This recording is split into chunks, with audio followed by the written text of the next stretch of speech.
By the time Daddy-O is finished parking, I am on the top of the stairs, all a wiggle. Sherkila, give your daddy a kiss, as if he had to ask. With his blue suit jacket swung over his shoulder, he bends down and plants one right on my lips. Smack! I follow him into the kitchen where he calls out, "Mommy, I'm home." She replies, "Hi, Daddy, how was your day?" They exchange a series of quick pecks, and Dad grabs 5 or 6 radishes out of the salad bowl before he heads off to wash up. Who could believe that something like the Holocaust will happen? Everybody was running. It was such a chaos. You know, everything was so beautiful. September is still nice and warm, and the forests were green, and the birds were singing, and here's a war.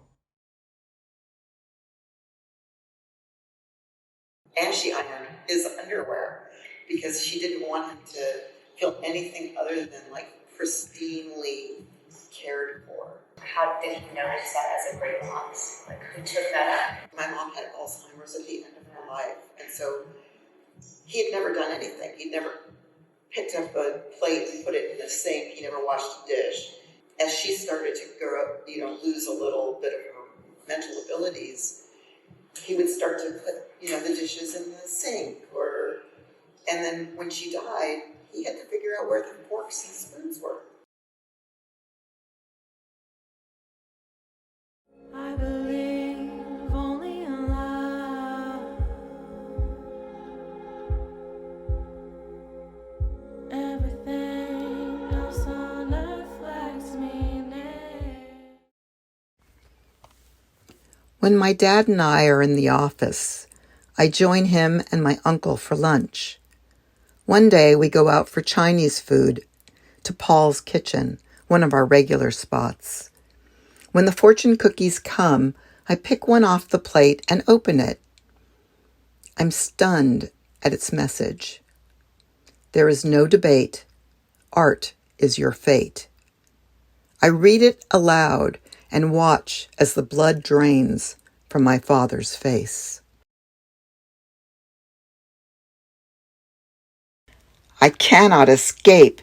Even when I'm released from the physical prison inside, there remains the screams of terror and rage. The ghosts, the fear of strangers, and the acts they might be capable of committing.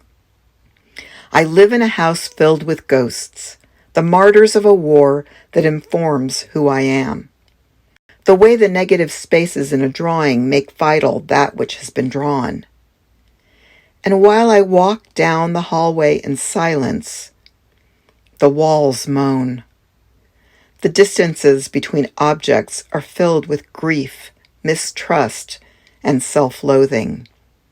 These feelings are inescapable. I am bathed in them daily for too many years. The muzzle is securely in place. I am not fit for society. I am too angry, too volatile, impolite, unacceptable, wild, explosive.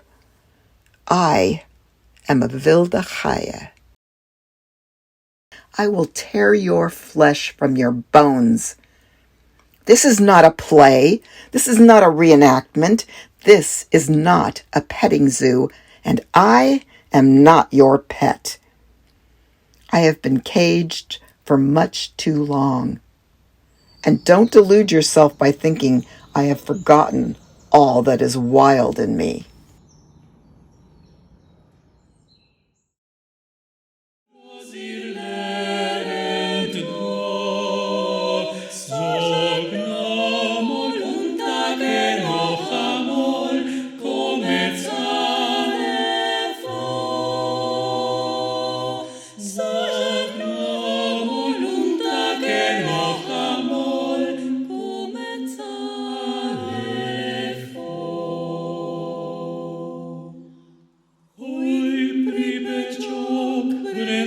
Fire.